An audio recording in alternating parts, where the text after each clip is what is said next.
This is Medici Officer Kleiman Vor, assigned to the 89th Vostroyan Firstborn Regiment. Location is Forge World Luthrim 9. The order is marked by Ordo Malleus. I am recording this log knowing I may be punished for it. The first thing you need to understand is this. The engines here actually breathe. Not as a figure of speech, not as myth. When the factories run, the sound is not just machines and gears. It is like lungs, inhaling and exhaling. A pressure cycle no machine should make. And everyone who hears it knows at once. It is alive. We arrived under a sky already blackened by ash, where the air scalded the throat and left a residue of iron on the tongue.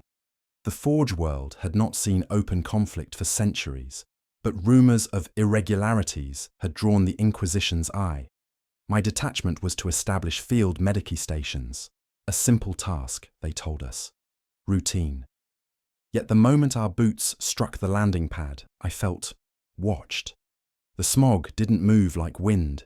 It shifted in gulps, as if inhaled by something beneath the manufactorums. Vostroyans are not easily unsettled. They marched in parade formation through the choking fog, greatcoats bristling with frost where the toxic air condensed. But I saw their knuckles tighten on lasguns. Discipline held, but nerves whispered mutiny through the flesh. The flesh engines, though no one dared call them that openly, dominated the horizon. Towers of iron and brass studded with rusting skull icons, yet alive with light. Each cycle sent vibrations through the ground, and if you placed your palm to the steel walls, you could feel it, a pulse, warm and damp. The engine seers told us this was sacred, a relic of the Omnissiah. They spoke their Binharic litanies in clipped bursts, machine code prayers spilling like sparks, but even they avoided resting too long against the humming bulkheads. It was the third night when the first body was brought to me. A tech priest junior collapsed during maintenance, his chest convulsed as though drowning, though no fluid entered his lungs. The auspex showed oxygen saturation, impossible levels. When I cut him open, I found skin layered within his trachea, as though his body was grafting itself closed. Worse still, lodged in the lining of his lungs, I found rivets, not swallowed, not inhaled. Rivets, steel, with the forge's sigil etched on their heads. And around them, strands of living flesh, veins spreading as though embracing the metal. My oath binds me to silence, but silence rotted inside me. I whispered a prayer, then cauterized the chest cavity with promethium. Still, the body twitched long after flame had blackened the lungs. On the following day, I received a sealed data slate from command. All anomalies logged, no dissemination. Medicae notes routed directly to Ordo Malleus overseers. Failure to comply equals censure/execution. Record everything. So I record. Even now, knowing each word may condemn me. The regiment grew restless. Soldiers spoke of phantom aches, as though nails were hammered into their bones. Others dreamt of choking on cogs, teeth grinding until they spat blood mixed with iron filings. Chaplains led litanies thrice daily, but each verse rang hollow against the rhythmic thunder of the engines. At night, vox signals bled with echoes. You'd tune to guard command, and instead you'd hear a low moan, mechanical yet wet, as though machinery imitated a dying man. I attempted to track the interference, but discovered another impossibility. The signal echoed only in sealed hab blocks, never in the open air, as though the walls themselves were listening. The priest was the first to vanish. Midway through a morning sermon, he froze, eyes wide. His lips moved soundlessly, mouthing words in Binharic, words he could never have known. Then his body convulsed, his robes twitching like cloth caught in gears. The congregation panicked, lasguns drawn. But in the next blink, he was simply gone. No warp flash, no blood, no residue. One moment there, the next, absence. The engine seers called it integration. The commissars called it heresy. The guard whispered, "The engines took him." That night, as I compiled my notes, a new sound entered the vox. Not static, not binharic, a voice. His voice. The priest speaking through the engine pulse. His words staggered with the rhythm of the machine, every ninth beat carrying his cry. I serve, I serve, I serve, and the engines echoed him. I ended the log there. Because though I tried to steady my hands, I realized the auspex on my desk, unpowered, disconnected, had begun to pulse in perfect rhythm with the engines. 9 beats. Always 9. I kept the vox running after the priest's voice faded, not because I expected a reply, but because the engines do not enjoy being ignored. Their beat filled the hab block like a second weather, pressurizing the rooms, deciding the pace of our breaths. 9 counts, then the faintest stall, as if straining to remember how to mimic life. I catalogued the anomaly, signed the entry with my medici sigil, and tried to sleep. I dreamed in binharic. I do not speak binharic. We were awakened before third bell by a knock that arrived between pulses, a knock trained to respect the cycle. 2 grenadiers and a robed factorum adept stood outside. The adept's face was a lattice of bronze filigree and pale, sleepless flesh, and he smelled of incense and solvent. He did not ask permission to enter. Medica vor, he said, voice thin as a relay wire. You will present yourself at Sub-Chapel 9 for formal attestation. Orders have been routed by Ordo Malleus. The oath precedes medicine. I left an auspex running on the table. Unpowered, it still pulsed. I could not bring myself to switch it off. The sub-chapel was a room reclaimed from a maintenance junction. Conduits as columns, a cogitator shrine welded to a bulkhead, a simple brass aquila nailed to a conduit bend where it would be warmed by steam. 20 of us knelt, medica staff, a few engineers junior, 1 commissar with a face like carved granite. The officiant was an old magos with a voice that came from a speaker in his throat, filtered and clean. He recited the attestation in High Gothic, then again in a rapid tick of machine tongue so crisp it cut the air. "Repeat and bind," the magistrate rasped. "All logs routed to seal, all speech turned inward, no dissemination beyond ordination. From this breath you are a wall." We repeated, "We are a wall." "From this breath you are a blade." "We are a blade." "And if you fail, we are ash." A scribe servitor pricked our thumbs with a sanctified pin and soldered the blood onto a strip of foil. "Witnessed," it intoned. It was theatre and ordnance and something like worship. I signed a final line beneath a sigil I did not recognize. Only then did the magos let the aquila sway back against the pipe. Only then did I notice the pipe was warm as a wrist. Outside, the ash had thickened. The air tasted of old coins. Our regiment had been quartered closer to the pits, rumour said. "An honour," said the commissars. "A test," the soldiers muttered. From this new vantage the stacks were nearer, the ground-borne rumble more intimate. Sometimes the pulse rose through the boots and into the calves. A tickle, then a pressure that made the knees want to bend. I toured the men, 100 small complaints, most not small, muscle tremors that did not respect anatomy, teeth aching though the jaw was sound, ears ringing with a note that matched the 9th beat. I examined a trooper who insisted his chest caught every cycle. His lungs were clear, but the skin over his sternum felt humid, as if a breath were being taken just under the dermis. I listened with a stethoscope and almost threw it away. The engines were in the earpieces.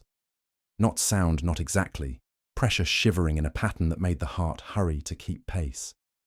I prescribed placebos because there was nothing else that could be prescribed without naming the thing. I told them to keep their litanies, to grease their weapons, to drink water when they could find it without taste. They looked at me the way men look at the horizon when they know the horizon is lying. The commissar visited that evening. He stood very straight in the doorway and did not step inside, as if fear were a disease transmissible by proximity. "You will maintain discipline," he said. "Minds follow bodies, bodies follow orders." I told him fear was a ration. One could stretch it or waste it. He did not smile. On his way out he paused, glanced at the auspex pulsing on my table, and set his palm upon it as though upon a reliquary. "9, he murmured, not to me. Night in our new billet was thick and wet. Somewhere a condenser failed and steamed the corridor so thoroughly that droplets formed on flak plates. When the wind shifted, and there was no wind, only the tidal suck of pressure changes driven by the engines, the droplets rolled along the plates in neat lines, like drills. I lay on the cot, boots on, and listened to the men try not to whisper. The whispers came anyway. Stories spool fast inside a sealed place. The priest who had vanished had a name. A dozen men remembered confessions they had not made. Someone swore he had seen the priest's robe caught in a grate near the pits, fluttering between beats. I told them we'd find him. They did not believe me. I did not believe me. The vox at the foot of my bed crackled and hushed itself like paper being smoothed. Then, between beats, a breath came through. It did not belong to anyone in the room. I sat up and forced my own breath to go out of time, to refuse the cycle. It is surprisingly hard to do. Morning brought work orders stamped with cog skulls. A maintenance detail had failed to check in from Pit Delta.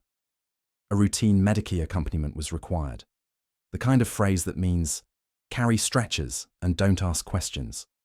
We assembled in the yard, muffled in ash. The engine seer leading the detail carried a sensor that smoked with blessed oils and anti-corrosion compounds. The smoke drifted wrong, settling in slow curtains instead of rising. The engine seer clipped a charm to my sleeve, a tiny 9-pointed gear made of bone. "Against abrasion," he said. I pretended not to count the teeth. We passed through the first security arch and the world narrowed. Noise became geometry.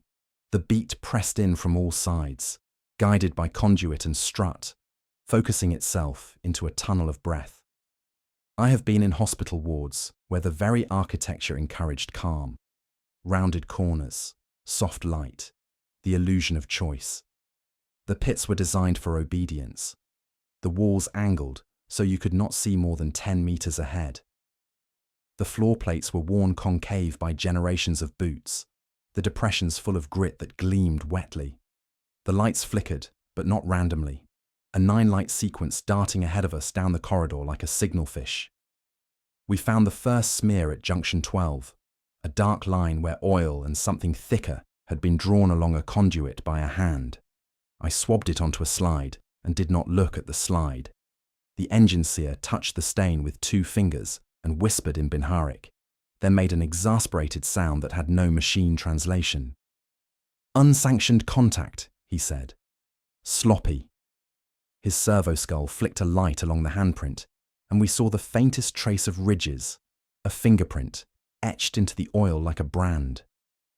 Further in, the heat rose. The breath of the engines was a fever now, all humidity and press, sticking the hair to the skull. Our boots left prints on the grating that filled instantly with condensing vapor. I noticed the grenadier on point had begun to pace himself to the rhythm unconsciously. 9 strides. Hesitate. 9 strides. I tapped his shoulder and shook my head. He blushed, angry at himself. None of us spoke the word contagion. We spoke discipline and pretended it meant the same thing. Vox/Delta Pit/CHNL3. Static flared and cleared. A voice. Delta maintenance to surface. We are rerouted. Are you receiving? The engine seer's hand shot out, gripped the transceiver, and settled it like a teacher steadying a child's wrist. State your position. The reply came swallowed by the beat. At the mouth. At the... It isn't a hatch, engine seer. It moved. We marked it as hatch kappa yesterday. Today, it is... mouth. The word should have been metaphor, It wasn't. We increased pace. The corridor redrew itself by degrees. Bolts where there had been rivets, skin-smooth patches of metal where there should have been seams. The smell had shifted from oil to copper. The floor pitched imperceptibly with each cycle, a ship at anchor. We found 2 maintenance servitors propped inert against a bulkhead, eyes open and clouded. Their flesh was printed with caution sigils. The sigils had blurred, not by abrasion, but by a quiet creeping of skin over ink, like a scab drawn shut. The engine seer reached to rekey one augmetic port. The port clenched, a human reflex. The engine seer flinched, and then became very, very calm. "We proceed," he said, because there was nothing else to say that did not sound like prayer. At last the corridor widened. The light chose a single form to be honest with, and revealed the mouth. It was a hatch yesterday by every index, a plated circle with a locking wheel and inspection panel. Today the locking wheel was gone, not removed, but reimagined. The circle had softened at the edges, metal pooling into lips of welded plate. Within, darkness breathed. I felt it in the sinuses, that vacuum pull and push, a pressure differential designed for ventilation and repurposed for appetite. One of the grenadiers scowled, lifted his lasgun, and touched the muzzle to the rim. The rim fogged, as if exhaling.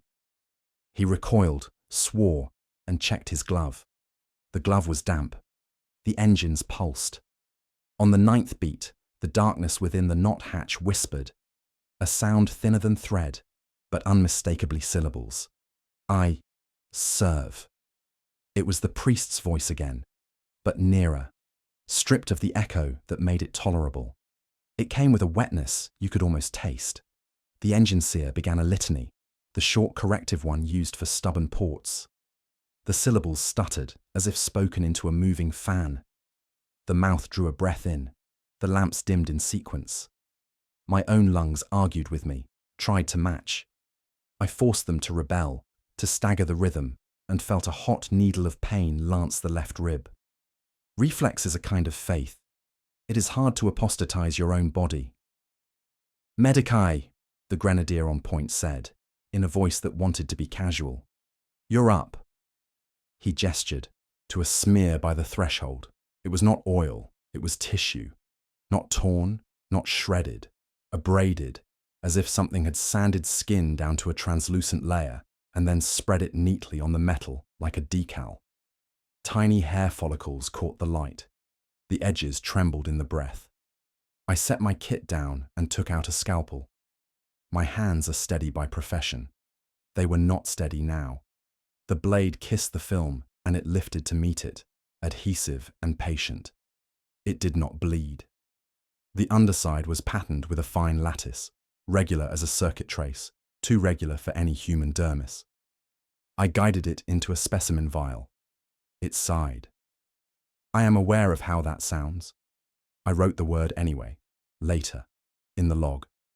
Sighed. The vox on the engine seer's shoulder emitted a sound like a snapped wire. Vox, Chios Delta Pit, CHNL3. "Contact lost," it reported cheerfully, as if that were the completion of a task. The engine seer's eyes were flat coins. "We will not go further without authorization," he said. The grenadiers looked truant and grateful at once. We began to back away, slow, careful not to give the impression of prey. Beyond the threshold, the darkness made a noise, like someone rolling a tongue around a dry mouth after waking. It was worse than any roar. A roar demands answer. This asked a question it already knew the answer to. Back in the corridor, the beat felt louder, as if disappointed. The servitors were still propped where we had left them, but one had turned its head precisely 3 degrees to follow our passage. Its eye, milk-white and useless, tracked us. I marked the observation in my pad and lied to myself about the usefulness of detail. When we reached the yard again, the sky had settled into a dim monotony that passed for afternoon on Luthrim 9. The commissar was waiting with a data slate and the patience of a cliff. I wrote the report, each sentence tight as a stitch. Unscheduled architectural reconfiguration at Delta Kappa. Biometric signatures consistent with human respiration. Auditory anomaly identified and recorded. Tissue sample archived for sealed analysis.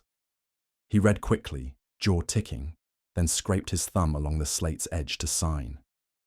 "You will return," he said, "with cutters and flame." "I will return," I said, and only later realized I had not asked for authorization. I had agreed because the engines had already written my schedule for me. That evening, I examined the tissue in the lab alcove. Under magnification, the lattice resolved into nodal points that branched and rebranched, a geometry of patience, 9 filaments to a node, 9 nodes to a cluster, 9 clusters to a field.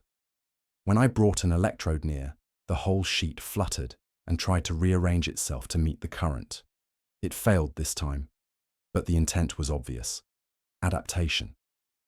I logged the result, sent the sealed packet along its private route, and closed the vial. The auspex on the table, still unpowered, began to tick. A polite, anticipatory sound, like a metronome that has discovered its purpose. It ticked 8 times, paused, and then did not tick. Silence more profound than noise. Somewhere beneath us, the breath of the engines caught, held, waited.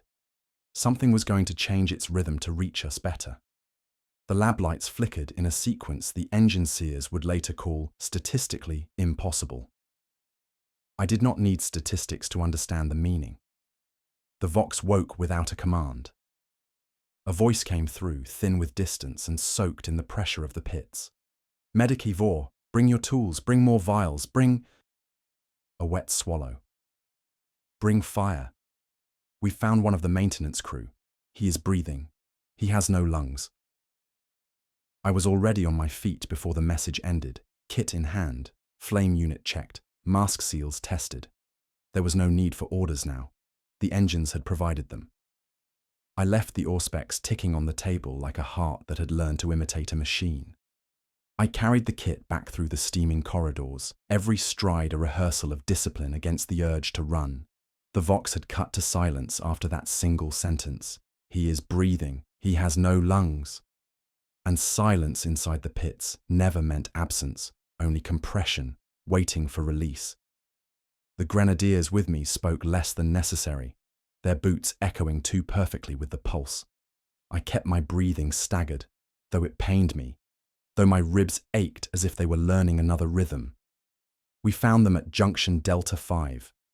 2 maintenance crew lay crumpled on the grating, helmets off, faces slack. At first I thought them dead. Then the nearer one exhaled, a slow sigh that smelled not of air but of promethium fumes. His chest rose and fell, but auspex readings showed no gas exchange. The lungs were voids. Still the body persisted, the skin around his throat flexing like a bellows driven by something deeper than anatomy. I opened the thorax under floodlight. What I found was not lungs at all, but a cavity lined with filaments, wet and red, yet glinting with a sheen like hammered brass. They pulsed in perfect accord with the engines outside, drawing and pressing with every 9th beat. When I placed a probe against the surface, it clung and hummed, with a vibration that travelled up my bones, so intimate I nearly dropped the tool. The grenadiers flinched when the man's lips moved, and he whispered, without waking, the same phrase the priest had spoken: "I serve." The second body was worse. The chest was rigid, plates of calcified tissue knitting together like armour. Inside, instead of organs, I found rivet heads set into sinew, each one etched with the same sigil that decorated the walls of the manufactorum. Flesh and steel had reached a truce, and the truce was spreading. His marrow cavity, where bone should have grown, was instead a channel slick with machine oil. I tried to swab it for record, but the fluid slid away from the glass as though aware of my intention, beading at the rim, refusing containment. The engine seer with us insisted it was contamination from poor maintenance. His voice was brittle, a sermon recited to himself. Yet I saw how his mechanical eye flickered as though searching for a protocol not written in any catechism. His servo skull hovered close to me, clicking as if sniffing, as if cataloguing me for later. On our retreat, the vox throbbed again, static this time, not words, but inside it, a pattern. 8 pulses, a pause, then silence where the 9th should fall. I felt that silence more sharply than any noise. The grenadiers looked to me, and I had no authority, yet they obeyed my gesture to keep moving. That night, in the billet, the anomalies multiplied. Men woke with bleeding palms, the skin split, as if by recoil despite no weapons fired. One guardsman wept because he swore his finger bones were threaded with wire. When I cut the skin to prove otherwise, I saw the faintest shimmer beneath, too fine to be normal tendon, too deliberate to be accident. I closed the wound quickly, told him it was imagination, and logged the truth under seal. Then came the dream contagion. They began to describe it without prompting, each of them dreaming the same sequence. A corridor that narrowed until it became a throat, a door that breathed shut behind them, a rhythm that promised to hold them safe if they surrendered to its pace. I warned them not to describe further, not to give the dream form, but even my words trembled against the engine's bass note. Near dawn, I examined my auspex again. It had remained unpowered, yet the display now showed a steady waveform, 9 peaks per cycle. Impossible. I traced the connections, every circuit sealed, no source. Yet when I lifted it close to my own chest, the peaks matched not only the engines, but my heart. On the 9th beat, the lines merged. I could not decide whether to smash it or protect it. Instead, I set it down, turned away, and felt the weight of its gaze between my shoulders like a living eye.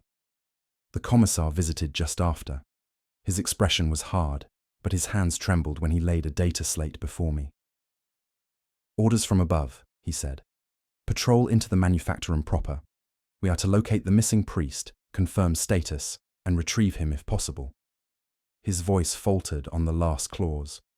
We both knew retrieval had a dozen meanings, none of them clean. I signed the order, because there was no choice, and watched his eyes linger on my bandaged fingers. They still ached from the auspex's rhythm, though I had written them off as strain. I wondered if he suspected. As he left, the vox hissed awake once more. This time the voice was clearer, deeper, distorted by the metal throat through which it spoke. The priest again, or what wore his voice. 9 is perfection. 9 is service. Come to the pits. The commissar froze at the door, eyes narrowing. The voice repeated, louder, until the walls themselves vibrated. Men clapped hands to their ears, some weeping, some smiling with a terrible calm. When the signal finally ceased, all that remained was the beat of the engines, slower now, as if satisfied we had heard. I recorded every detail, knowing it changed nothing. The forge was teaching us its rhythm, and the first lessons were complete. Tomorrow we would enter deeper, not as witnesses, but as participants. And though my oath bound me to silence, I found myself mouthing the words along with the echo, "I serve." I knew then that the contagion was not in lungs or marrow alone. It was in time itself, counting us down. Orders came at first light, stamped with cog-skull seals and endorsed by the commissaria. The patrol into the manufactorum had shifted into a full exercise. Fire discipline drills inside the pits, under the pretense of ensuring the guard could hold corridors if unrest spread. Everyone knew the truth. Command wanted us armed and moving in strength because something down there was stirring. The men whispered it openly now, their fear finally outrunning discipline. They said the engines had begun to dream of war. We marched with bayonets fixed, boots clanging against plates that pulsed faintly beneath. The rhythm was slower than yesterday, deliberate, like a teacher waiting for children to mimic the count. The commissar stalked at our rear, bolt pistol visible, reminding the soldiers that doubt could be purged with a single squeeze. I carried my medici kit heavier than usual, knowing steel alone could not excise what we were about to meet. The first sign came in the hands. Troopers began flinching mid-drill, yelping at phantom recoil. They swore lasguns had fired, though the safeties were locked, and when I examined them, I saw blood on their palms, crescent cuts, as though grips had been driven into flesh. Some dropped their weapons and tried to bind their hands in rags. The commissar executed one on the spot, claiming cowardice, but when I took the corpse aside, I found the marrow cavities of his fingers had been replaced with gleaming black residue that smelled of promethium. He had not dropped his gun from fear. His bones had been burning. We pressed on. Vox traffic grew erratic, bleeding with half-words and binharic fragments. One phrase repeated until it lost meaning. Protocol accepted. Protocol accepted. Protocol. Then a snap of silence. The engine-seer with us tightened his grip on his axe, and his augmetic eye flickered like a failing lumen. I asked what it meant. He answered only, "It means the machine's spirit is listening." Then came the servitors. At first, only shadows hunched against the steam, then figures dragging themselves into sight. Not the standard hulks of labour we expected, but things stitched from torn robes and sanctified cloth, their bodies half engraved with scripture, half rotted with exposed sinew. Their vox grills issued prayers broken mid-word, each syllable stretched into a moan that harmonized with the engine's pulse. The guard fired on reflex. Las bolts lit the corridors red, scoring steel and bone alike.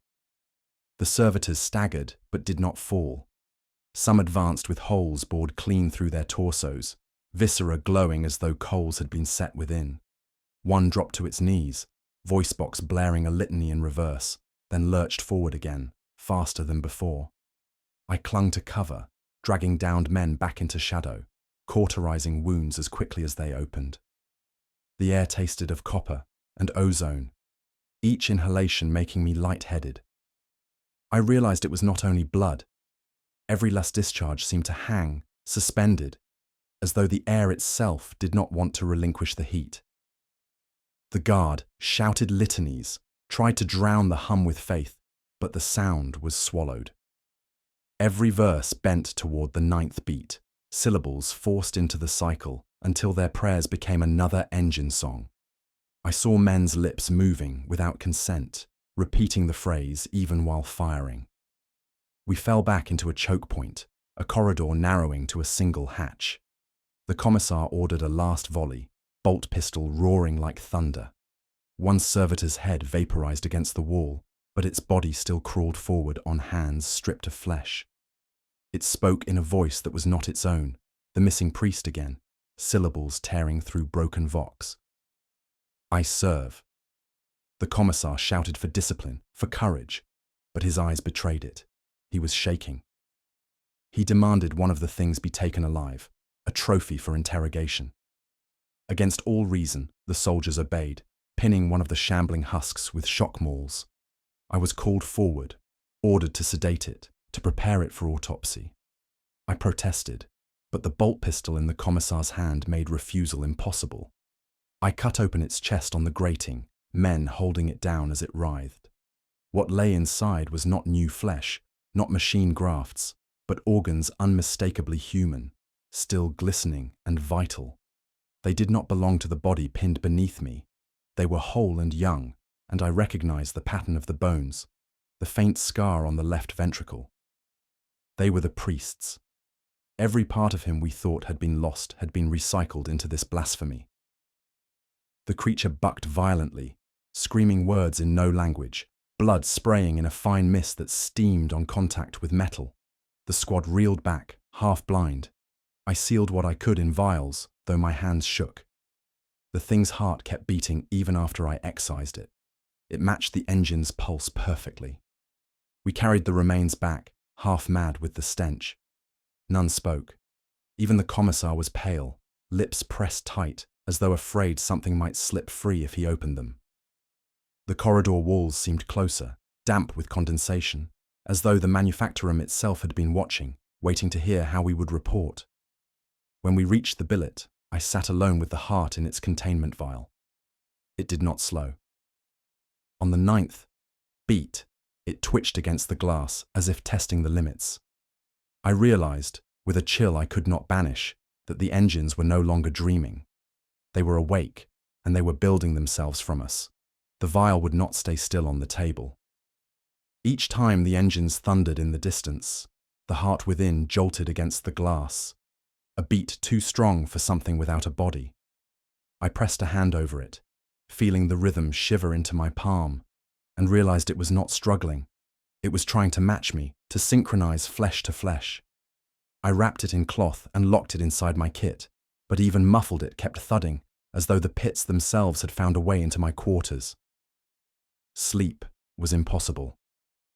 When the summons came through the vox, shrill, clipped, demanding my presence at the forward drill lines, I welcomed it as a reprieve. But when I arrived, reprieve turned to horror. The manufactorum had opened like a wound, whole sections of wall shifting aside as if peeled by invisible hands.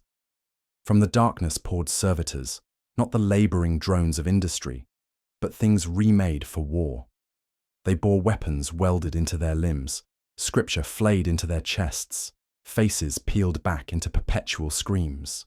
The guard lines staggered under the sudden tide, laser guns sparking against bone and steel alike.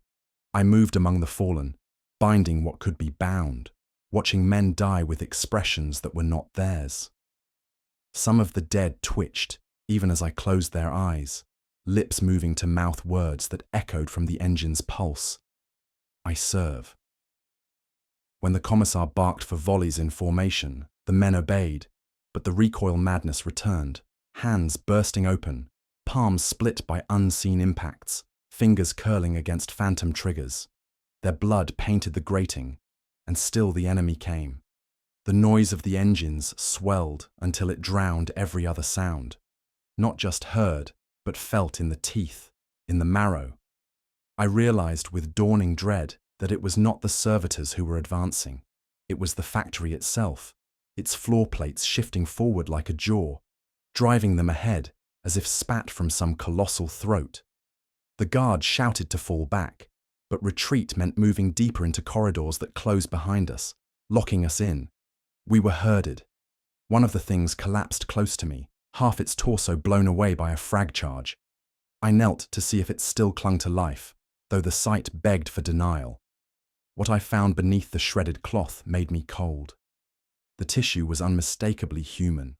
Lungs, liver, kidney, all marked with familiar scars. I had seen them before in the autopsy logs of our missing priest.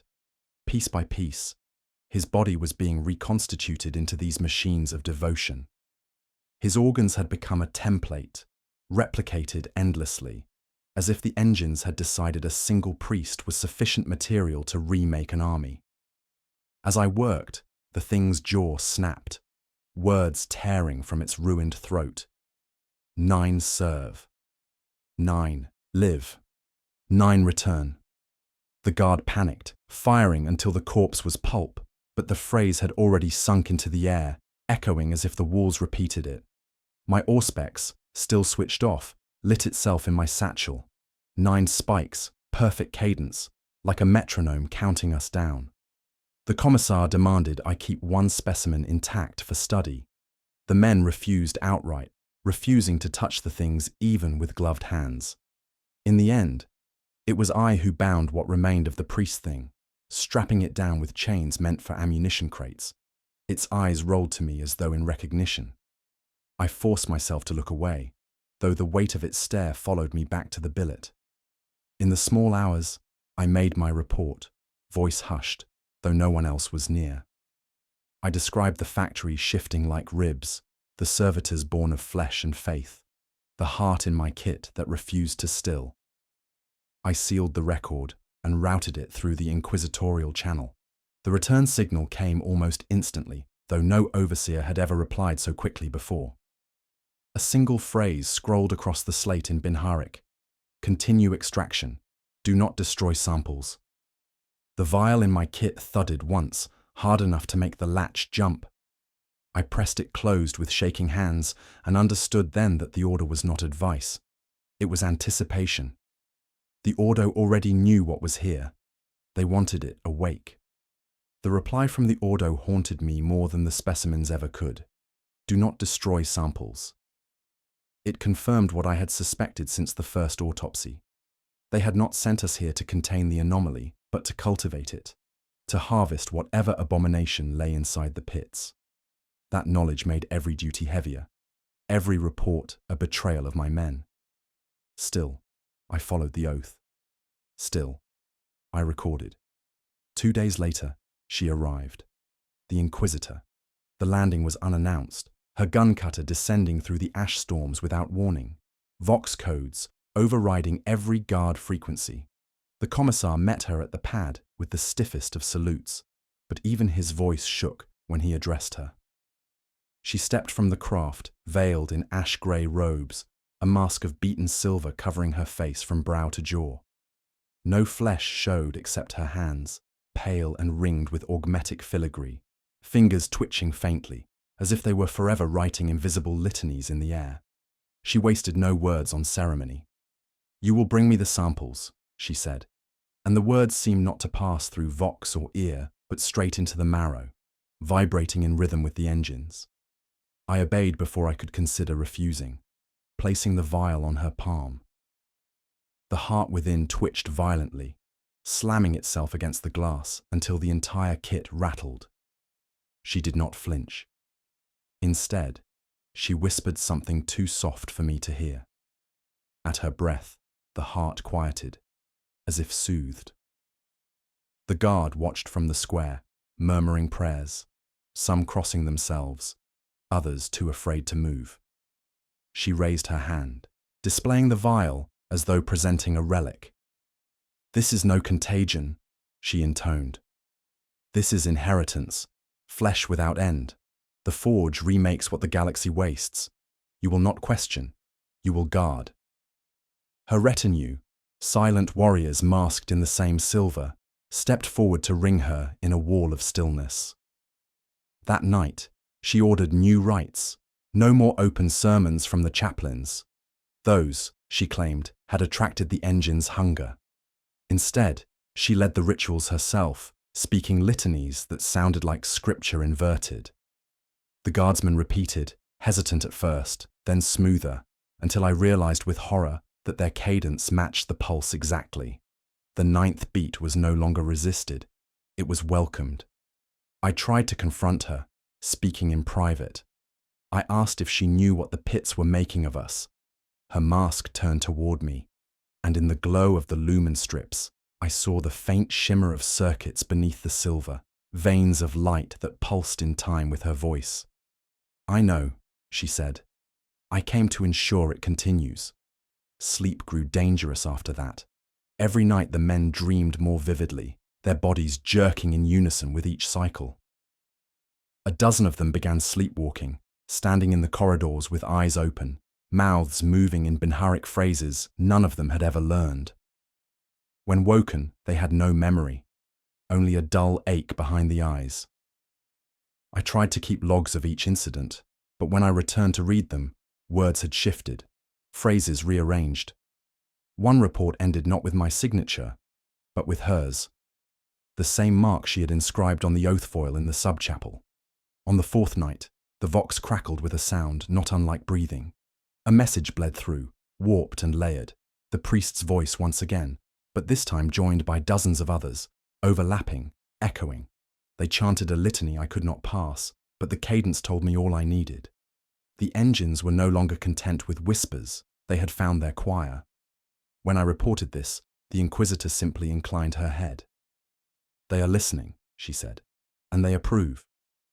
She began sending her retinue into the pits on what she called descent protocols. They returned spattered with blood and oil, carrying relics of impossible origin, cogitator fragments grown from marrow, rosaries strung with vertebrae, bone etched with Benharic that glowed faintly in the dark. She placed each upon the shrine she had erected in the billet square. I recognized some of the bones. Too many were too recent. The men feared her, but they feared her less than the engines, and so they clung to her rites as though obedience could purchase safety. I watched as discipline and faith blurred into something new, something eager. Even the commissar lowered his head during her litanies, and I thought I saw his lips moving in silence, mouthing the forbidden syllables.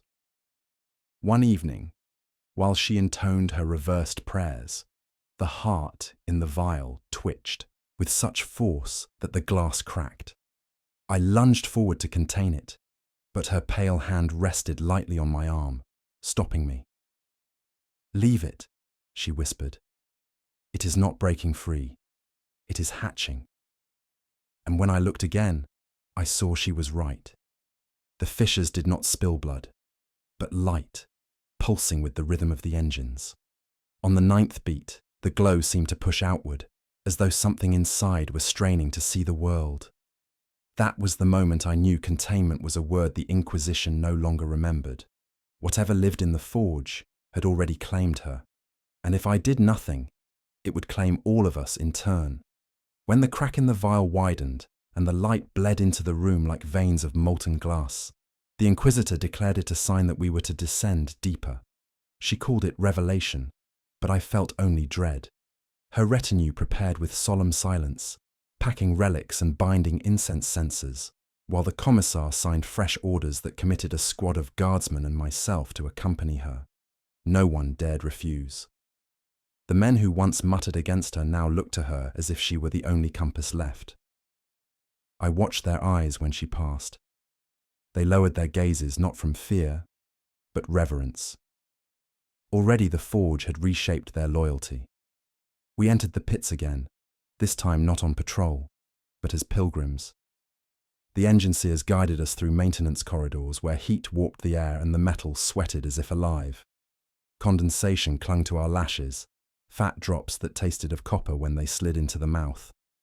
The walls were slick, the grating underfoot resonant, amplifying the heartbeat of the engines until it seemed the whole world was breathing in tandem.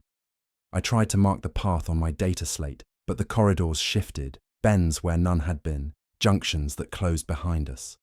Every record contradicted itself the moment I looked away. At junction theta, the first body appeared. A tech adept fused into the wall, limbs stretched thin across conduit like wax melted into wire. His face was slack, but his chest rose and fell.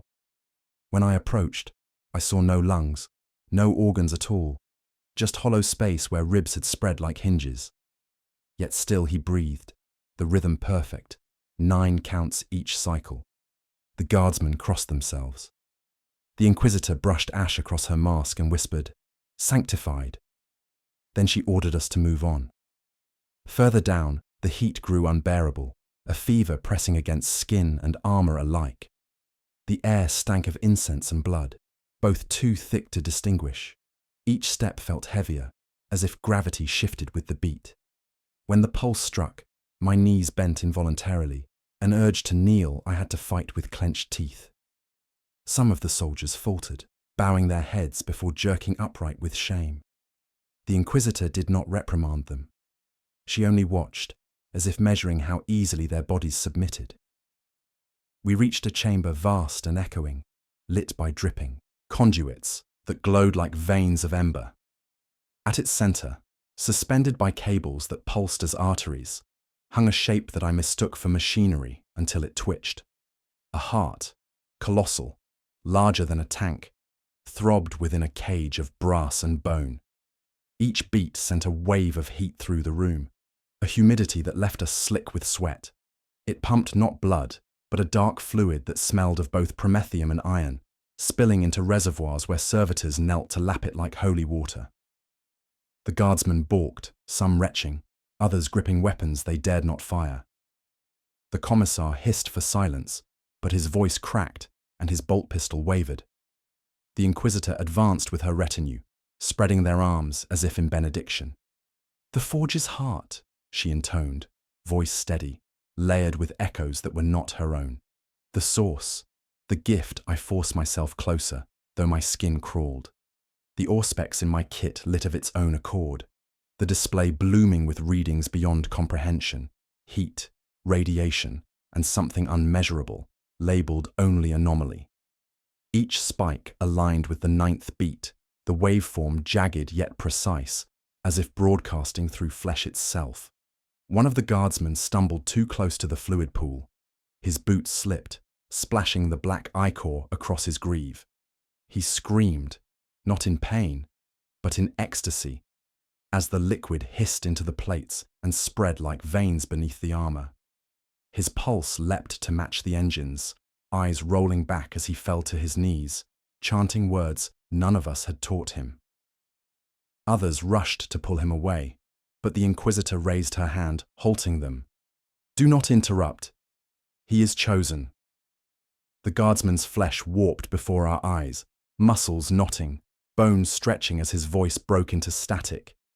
His scream harmonized with the chamber until it became music, a choir of one.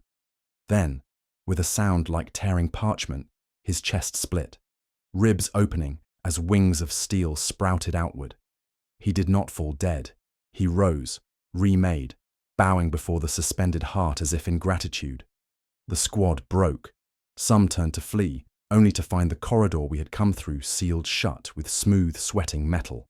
The commissar shouted for discipline, but even he shook as the transformed guardsman opened his mouth and the voice of the missing priest poured out once again.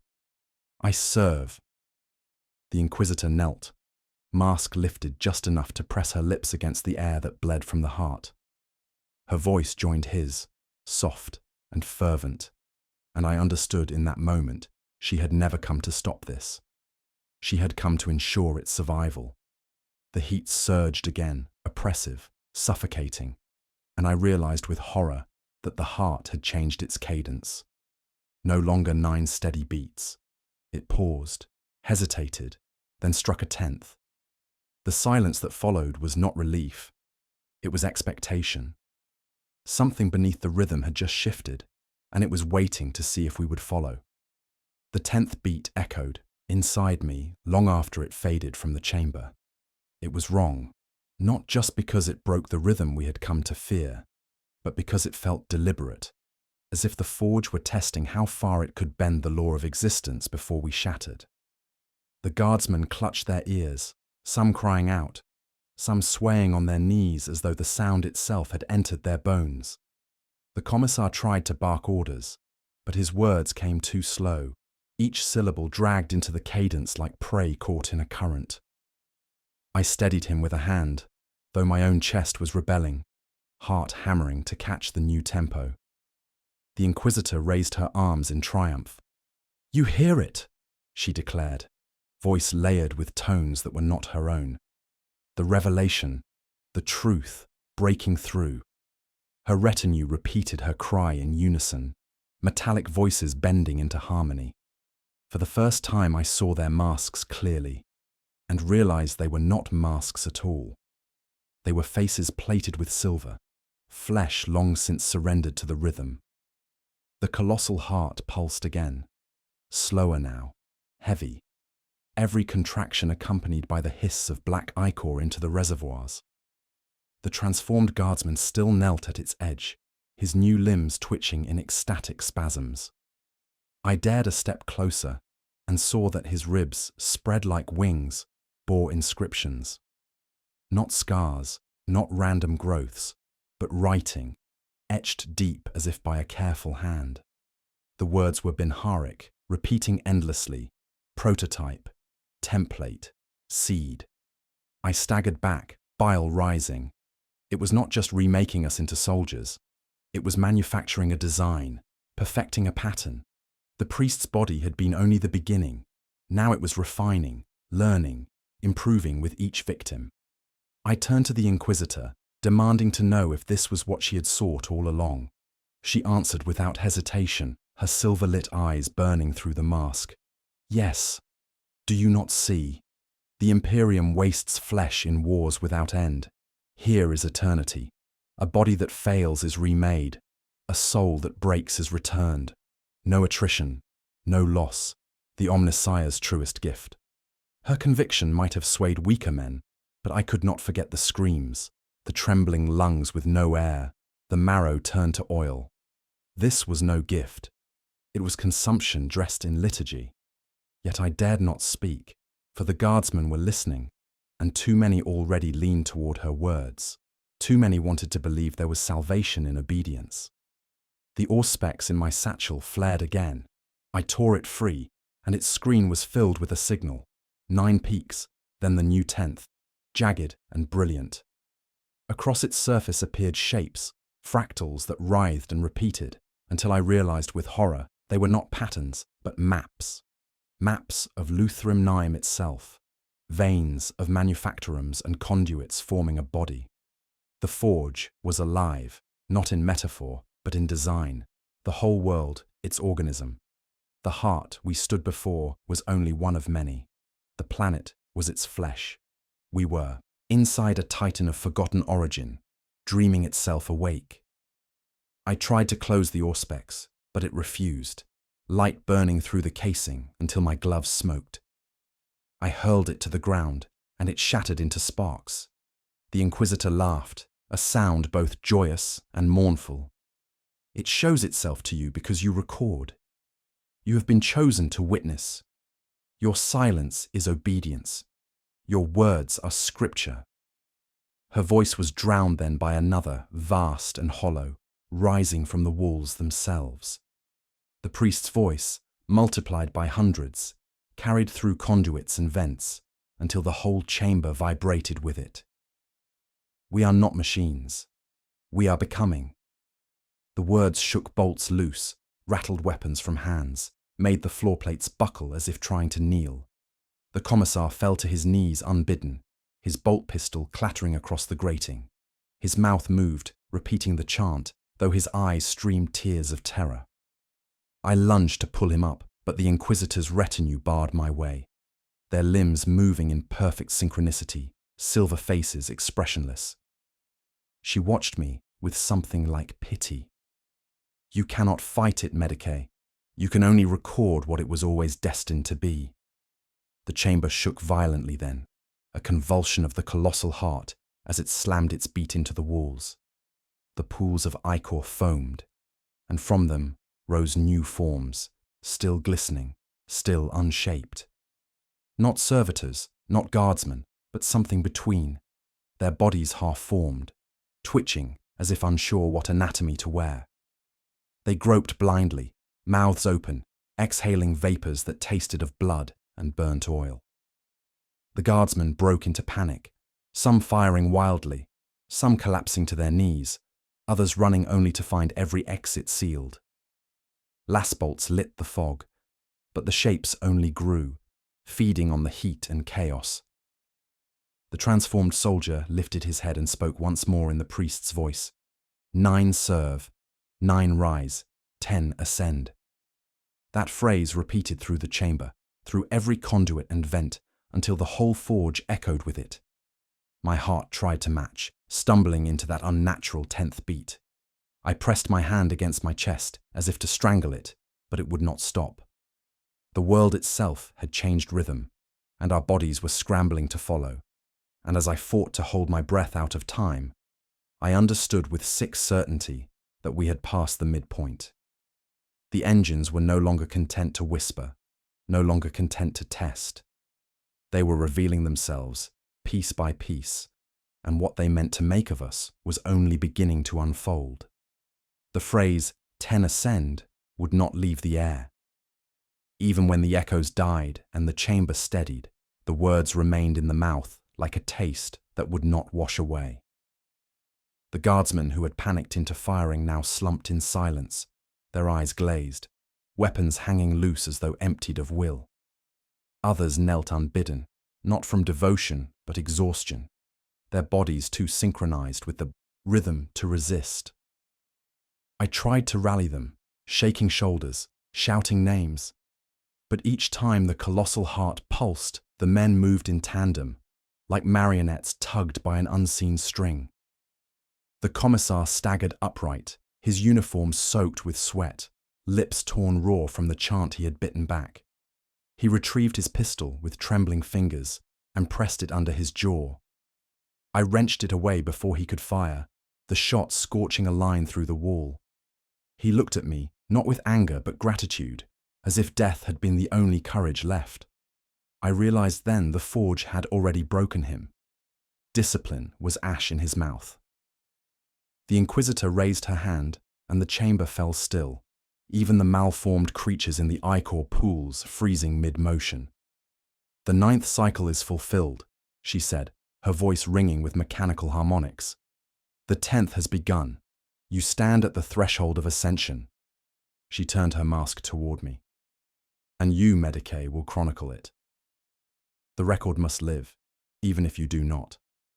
Before I could answer, the walls convulsed. Conduits split like veins under a knife, spraying steam and oil. The ground lurched, plates grinding as though ribs cracked open. The chamber was collapsing inward, reshaping itself into something new. Men screamed as the floor dropped in sections, dragging them into pits that yawned like jaws. The malformed things scrambled after them, no longer blind, their shapes stabilizing with every step they took.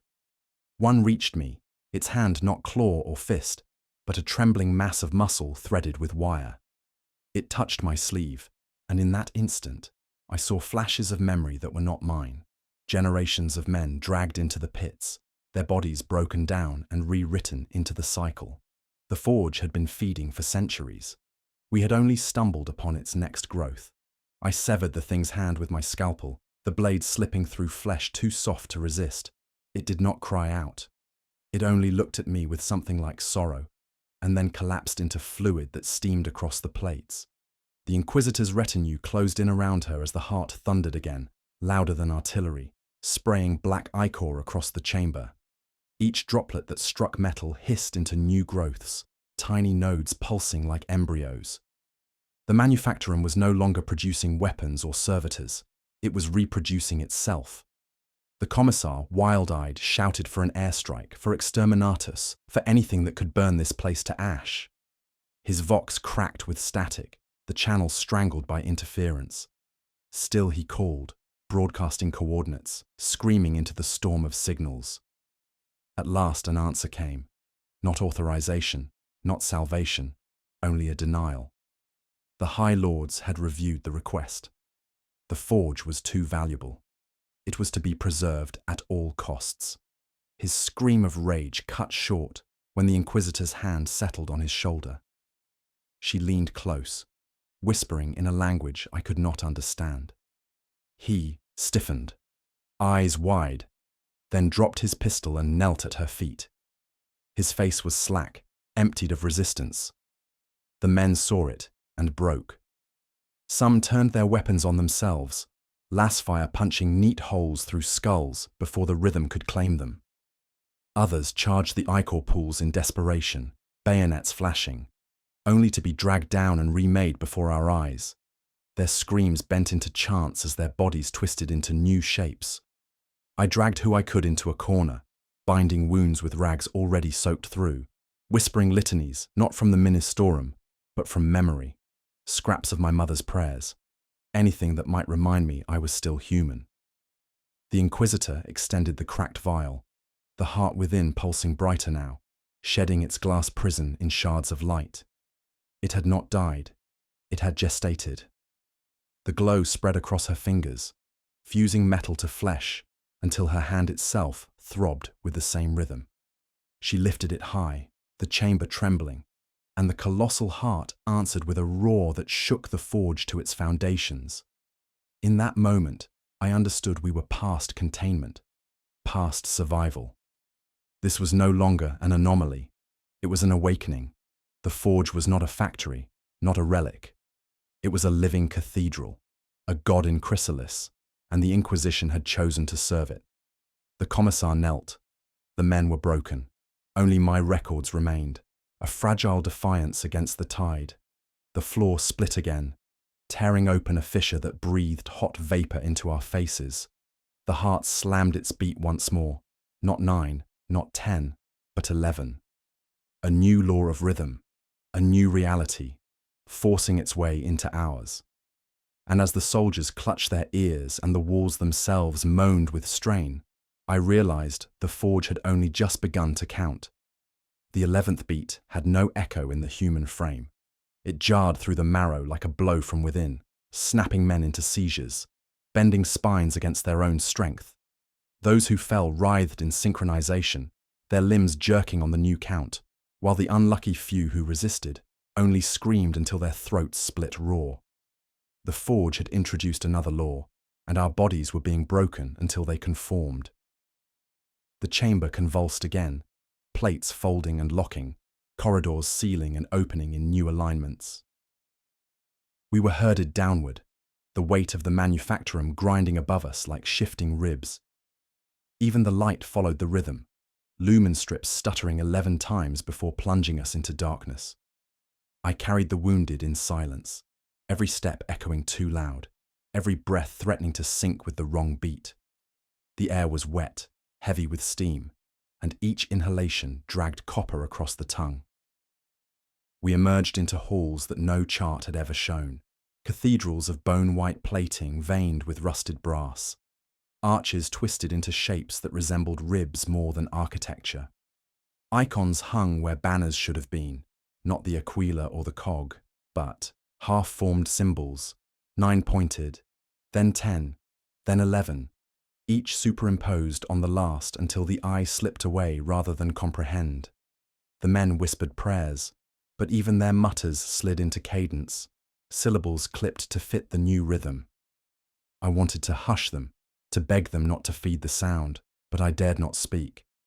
My tongue felt too heavy, too ready to betray me. Bodies lined the walls. At first I thought them statues, then saw the twitch of fingers, the shiver of lips mouthing soundless liturgies.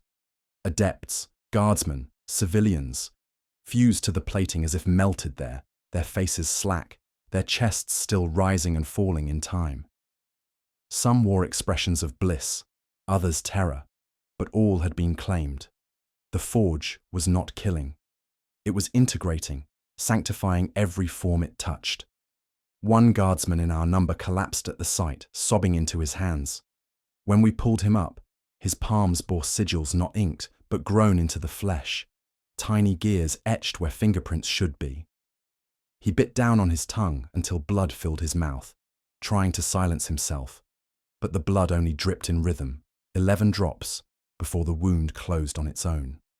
The commissar followed the Inquisitor like a shadow now, lips moving in litany, eyes glassy but steady. When one soldier raised his rifle at her, the commissar struck him down with his bolt pistol, execution neat and automatic, no hesitation left. His devotion was no longer discipline, it was worship.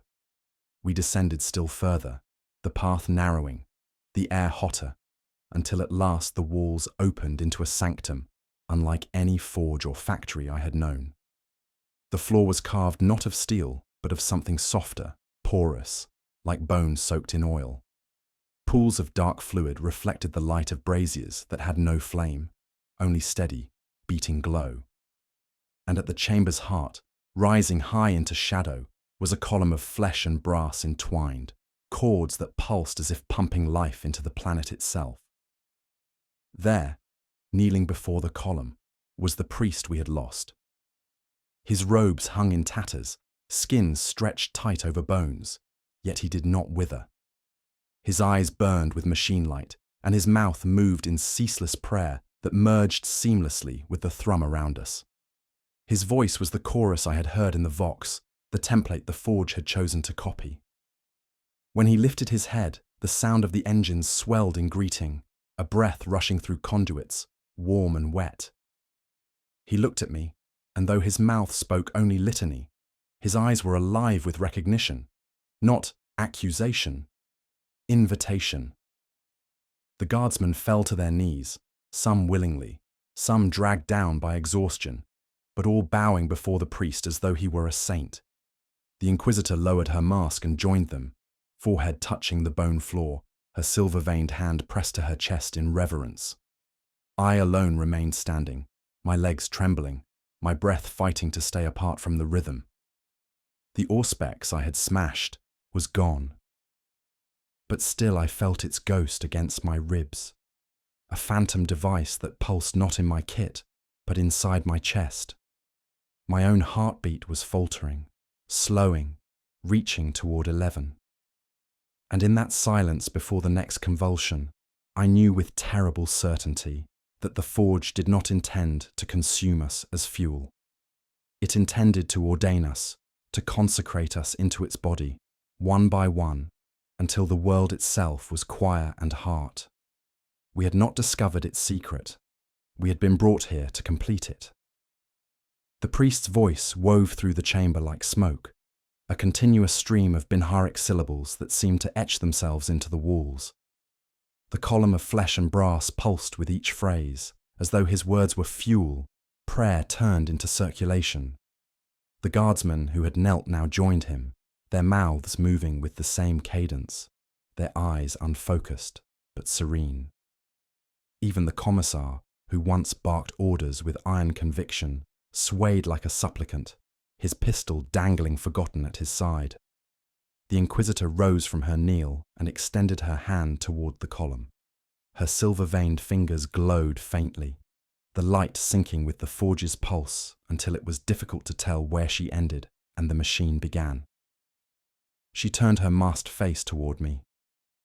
"This is communion," she said, voice ringing with reverence. "The flesh is no longer bound to decay. The soul no longer drifts into waste. Here we are remade, eternal in service." The words twisted in my gut. I remembered the soldier who screamed as his chest opened like wings, the servitors still praying in voices not their own. The organs of the priest replicated endlessly. This was not eternal life. It was theft, replication without meaning. I tried to speak, but my voice caught, dragged down by the weight of the rhythm. My heart stumbled again, aligning to the 11th beat, as though my body agreed where my mind revolted. The Inquisitor stepped closer. I saw then what I had feared since her arrival. The silver of her mask had spread beyond ornament. It was fused into her skin, grafted seamlessly into bone, and when she moved, her chest rose not with breath, but with the mechanical swell of additional lungs plated across her ribs. They expanded in perfect rhythm, 11 counts each cycle, their sound a wet hiss of devotion. She had been carrying the forge inside her long before she landed on Luthrim 9. She pressed her palm against my chest. I flinched at the heat, but her touch was not crushing. It was coaxing. I felt my heartbeat catch, then lengthen, the muscle faltering toward the new count. My knees buckled, and for a moment I swayed, almost collapsing into her arms. The temptation was not bliss, but release, the promise of silence, of no longer resisting a tide that never ceased. I tore myself away, gasping, and the effort snapped something deep inside me. Blood filled my mouth, copper and thick. My ribs burned as though etched with gears. I looked down and saw, beneath the skin, the faintest shimmer of light, 11 nodes forming along the sternum. The forge was already inside me, growing, waiting for my consent to finish its work. The guardsmen, who had knelt, began to convulse. Their prayers shifted, the syllables elongating until their voices broke. From their throats spilled not words but static, a distortion that matched the column's roar. Their bodies warped, veins swelling black, bones cracking outward. Some clawed at their faces until their nails broke. Others opened their arms wide as though embracing the change. Their screams bent into music, a dissonant hymn. The Inquisitor spread her arms in benediction. "Witness the first fruits," she said. "This is not death. This is the false shell splitting. This is what humanity was meant to be." One of the guardsmen lunged at me, his jaw distended, teeth replaced by small gears that clicked against each other with every word. He spoke in the priest's voice, though his lips no longer formed the shapes. "You are late, Medici. You should kneel." I drove my scalpel into his throat, but no blood spilled, only a hiss of vapor and a flash of light. He collapsed, twitching, his eyes still fixed on me even as his body dissolved into sludge. I stumbled back, clutching the bloody scalpel, realizing it was no longer a weapon, only a delay. The priest rose at last from his kneel, his frame skeletal but radiant, his hands lifted as if to bless us all. His voice boomed now through the chamber without the aid of vox, merging seamlessly with the column's thunder. 9 was preparation, 10 was revelation, 11 is union. his eyes locked to mine, unblinking, unwavering. You will carry the word beyond this place. The Forge has chosen you. Every lumen in the sanctum flared white, blinding, and in that burst I felt the floor shift beneath me, opening downward like a throat swallowing. The column roared with heat, the ichor boiling, and the guardsmen who still lived screamed as they were dragged into the pools. I scrambled toward the edge, heart hammering out of sync, mind fighting to hold on to what remained of myself. And as I pulled free of the chamber's mouth, I knew the Inquisitor was not wrong. I had been chosen, though not as priest or supplicant. The Forge meant to use me for something greater. My silence, my records, my body, each would become its scripture. The only question left was whether I could still deny it before the work was complete. I ran because instinct allowed nothing else. The sanctum's throat sealed behind me with a hiss of vapor, cutting off the priest's booming litany, but his words still trembled in my skull, as if etched into the bone. The corridors that swallowed me were no longer the manufactorum I had entered. They pulsed with their own circulation, conduits thudding like arteries, lumen strips blinking in 11-count cycles. Every surface glistened wet, and my boots slipped on condensation that smelled of iron and sweat. I staggered past the remains of a squad, men I had marched beside, now nailed to the walls by cables grown from their own veins. Their eyes followed me, though their throats no longer worked. The rhythm of the engines beat through them instead, each body serving as another drum in the Forge's growing choir. I tried not to hear my own heart sinking to theirs. Every step was harder, heavier, as if the floor wanted to pull me into its rhythm and lock me in place. Ahead, a choke point split into two routes. Shouts echoed from the left. Guardsmen still alive, lasfire stuttering in panicked bursts. I turned toward it and found a pocket of survivors holding ground against shapes spilling from the dark. The malformed things had grown more stable now, armored in plates of brass fused to sinew, faces stretched into permanent grimaces of devotion. Bayonets tore through them, lass bolts burned holes in their torsos. But still they advanced, driven not by orders, but by pulse. I threw myself into the fray, dragging one wounded soldier back as another fired until his charge pack clicked empty. His hands bled, palms split wide, but he reloaded without pause, eyes glazed with exhaustion. The commissar was not among them. I knew then he had not resisted long enough to be here. The guardsman looked to me as if I had authority. Perhaps it was the Medicae crest still intact on my armor, or perhaps because I was the only one not chanting between shots. I gave them what orders I could: fall back by meters, cover the wounded, conserve munitions, but the tide was endless. The Forge had found its template, and now it was multiplying. In desperation, I ordered promethium charges set along the corridor. One soldier balked, muttering that the Inquisitor had forbidden destruction, but I silenced him with a look. When the next wave surged, I signaled. The explosion ripped the passage apart, walls convulsing as though struck in the gut. Fire rolled through the malformed, shriveling them to ash that stank of burnt incense. For a moment, silence returned. Then the floor beneath us trembled, and I knew it was not victory. The Forge groaned like a wounded beast, its pulse stuttering in anger. Sections of ceiling split, and from the vents above rained a black slurry, thick with fragments of bone and brass. The survivors screamed as the liquid splashed onto them, clinging like tar. I tried to cut one free, scalpel slashing through congealed strands, but the fluid hardened faster than I could slice, sealing the man into a shell. His muffled voice inside still whispered, "I serve." The others broke, running deeper into the manufactorum with no thought of direction. I followed, dragging my kit, lungs burning from heat and smoke. We spilled into a wider chamber, one I recognized dimly from old schematics. A cooling hall, now warped beyond recognition.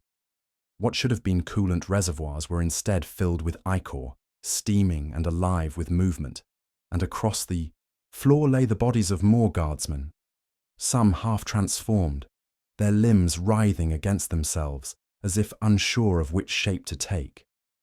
The survivors turned to me, their eyes demanding hope I did not have. I saw in them the same choice I had faced in the Sanctum: to kneel or to resist long enough to burn.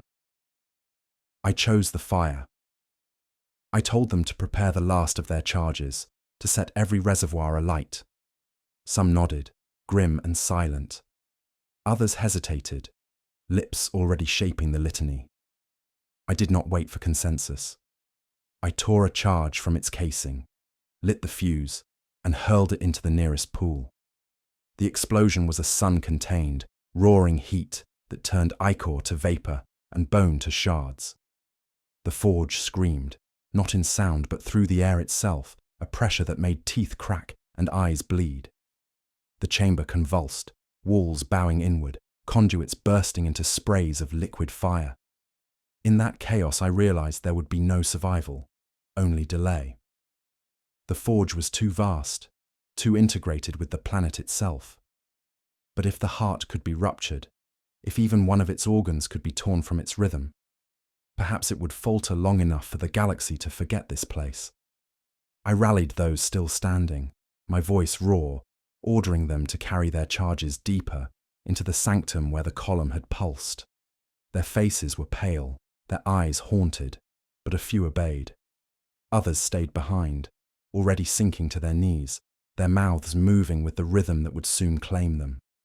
As we forced our way back into the collapsing corridors, dragging charges and wounded alike, the Auspex ghost within my chest flared. My heart skipped, then struck 11 in perfect time. I nearly fell, my knees locking, the forge inside me demanding surrender. I pressed my fist against my sternum until bone creaked, whispering through clenched teeth that I was still my own. But the pulse only laughed, rippling through the halls, promising that even if I carried the fire to the heart, it would not be the forge that paid the price. It would be us. We carried the charges like funeral offerings, each man who remained clutching the weight of his own death. The corridors no longer shifted subtly. They convulsed with every beat, plates bowing and snapping like ribs under strain. Steam hissed from ruptured vents, hot enough to blister exposed flesh. The forge was aware of us now, every step a trespass it meant to correct.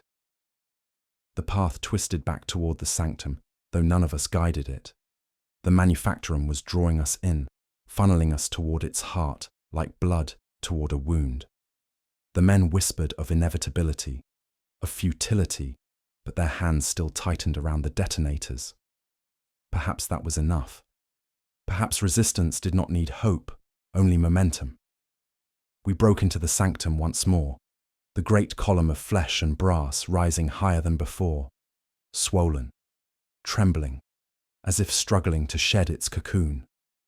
The priest stood at its base, arms spread wide, his body now little more than skin stretched across bone and light. The Inquisitor knelt beside him, her silvered chest rising and falling in perfect cadence, her mask tilted toward the column like a devotee awaiting benediction. The survivors faltered, some falling to their knees at the sight, unable to fight against the weight of worship that pressed into their skulls. I forced myself forward, dragging 2 of them with me, and we began laying charges at the column's base. My hands shook as I primed the first fuse. The pulse of the forge raced through the device, each beat threatening to disarm it, to unravel the circuit before it could complete. I whispered litanies I no longer believed, begging the machine spirit to defy its false kin. The priest's eyes locked on me, and his mouth split in a smile too wide for his skull. You bring fire, Medicae. The forge welcomes it. Fire is only another tool of reshaping. His voice boomed, echoed by the walls, until it was impossible to tell if the words came from his throat or the columns themselves. The Inquisitor rose and began walking toward me, her hand outstretched, not in violence, but invitation. I lit the last charge and turned to run, dragging the others with me. But the floor rippled, closing every escape, sealing us in. The only path left was forward, deeper into the sanctum. The men screamed, some throwing themselves at the walls, others dropping their weapons to prey. I clutched the detonator in my hand, thumb shaking over the trigger. The priest saw it and laughed. Detonate, and you will not end me. You will join me. The forge consumes flame as it consumes flesh. Still, I pressed down. The charges ignited in sequence, a chain of suns that tore through the sanctum. The shockwave threw me from my feet, heat clawing the skin from my arms. The column ruptured, flesh and brass exploding outward, ichor flooding the floor in boiling waves. The priest's body split apart in the blast, his voice scattering into 1,000 echoes that rattled every conduit in the forge. The Inquisitor's mask shattered, her face revealed as a lattice of silver and bone, smiling even as the fire engulfed her. For a heartbeat, silence. Then the roar. The column did not die, it multiplied. From every wall, every vent, new cords burst forth, twitching, writhing, knitting themselves together into fresh organs. The fire had not ended it. It had quickened it. The forge was birthing faster now, feeding on our defiance. The surviving guardsmen screamed, their bodies igniting not with flame, but with light. Their silhouettes melting into the new growth. I crawled to the detonator, knowing it had not been enough, knowing I had only hastened what was inevitable. My vision blurred, ribs aching as the 11th beat rattled through me. A second pulse beneath my own. I pressed the switch again, but no charges remained. Only the glow of rebirth filled the chamber. The last thing I remember before darkness claimed me was the sensation of another heart beating inside my chest, not mine, not human, waiting to take its place. When consciousness returned, it came with heat and rhythm. My eyes opened to ash drifting in the air like snow, the sanctum scorched and blackened, though its wounds already pulsed with regrowth. The column I had tried to rupture was gone, but not destroyed. Its fragments had scattered across the chamber, twitching, crawling toward each other like severed limbs desperate to rejoin. Each beat of the forge called them closer, knitting them into new shapes. I dragged myself upright, my body heavy and wrong. My chest ached with every breath, not from broken ribs, but from something else pressing outward beneath the bone. When I touched my sternum, I felt it. A second heartbeat, steady and alien, layered under my own. The fire had not purged me. It had seeded me. Around me lay the survivors. Some burned, nothing more than smouldering husks. Others twitched, caught between forms, their mouths spilling static that cut in and out of words. One guardsman reached for me, his eyes pleading even as his jaw clicked open like a cog. I tried to help him, but his arm dissolved in my grasp, dripping into a puddle that slithered toward the column's fragments. His final whisper followed it. I serve. The Inquisitor stood amid the ruin, her body blackened but unbowed. The silver of her ribs shone brighter now, glowing through torn flesh, pulsing with the same rhythm that clawed at my own chest. She turned her shattered face to me, and though one eye was gone, the other burned with machine light. "You see now," she rasped, her voice layered with a dozen harmonics. "Fire is only birth. You carry it as I do. The forge will live through us." I stumbled back, clutching my chest, but she did not follow. She only knelt among the crawling fragments, gathering them into her arms like a mother tending infants. The priest's voice rose again through the chamber, not from a single throat, but from the walls themselves, overlapping, endless. 9 serve, 10 ascend, 11 unite. The forge was counting higher now. I fled. Not by corridor, the manufactorum had no corridors left, but through fissures ripped open by the explosions. They led me upward, into halls half collapsed, air thick with smoke and ash. Each chamber I passed was silent, the guard gone, replaced by the forge's new growth. Conduits bulged with veins. Doors exhaled warm vapor when forced open. Even the lumen strips blinked like eyelids. The world was no longer steel. It was becoming flesh. At last, I reached the surface. The sky above Luthrim 9 was a canopy of black smog. yet within it glowed a faint red shimmer, pulsing in time with the rhythm below. The manufactorums burned in places, but none had fallen. The engines still thundered, louder now, resonant enough to shake the ground in waves. And in the stillness between beats, I realized it was not confined to this world. The pulse carried on the vox, bleeding into the noosphere, spreading beyond the planet's crust. The galaxy itself was listening. I collapsed on the landing yard, where our regiment had once assembled in parade order. No banners remained, no commissar to bark discipline, no chaplains to mutter rote prayers. Only me, a single Medicae officer, body split by two hearts, mind fractured by rhythm. I pressed my hand to the vox recorder, whispering into the static with what voice I had left. This is Medicae Vor. Forge World Ltd 9 is lost. Do not send reinforcements. Do not attempt reclamation. Seal the system. Erase it from your maps. Mark it forbidden, sanctified, condemned. Whatever you call it, never return. The engines are not machines. They are becoming, and I carry their mark. As I ended the log, I felt the second heartbeat grow stronger, pressing against my ribs as if it wanted to be heard. I looked down and saw faint light seeping through my chest, each pulse brighter, more insistent. The forge was not finished with me. It had never intended to be contained within its world. It meant to spread, carried in flesh, carried in sound. I lay back on the ash-choked ground, the pulse of the engines shaking the planet beneath me, and I knew the truth. I had not escaped. I was the vessel. Wherever I went, whatever world received my warning, the rhythm would follow. The final sound etched into the recording was not my voice, nor the thunder of distant manufactorums, but the steady alien beat of a second heart, echoing through me like a promise.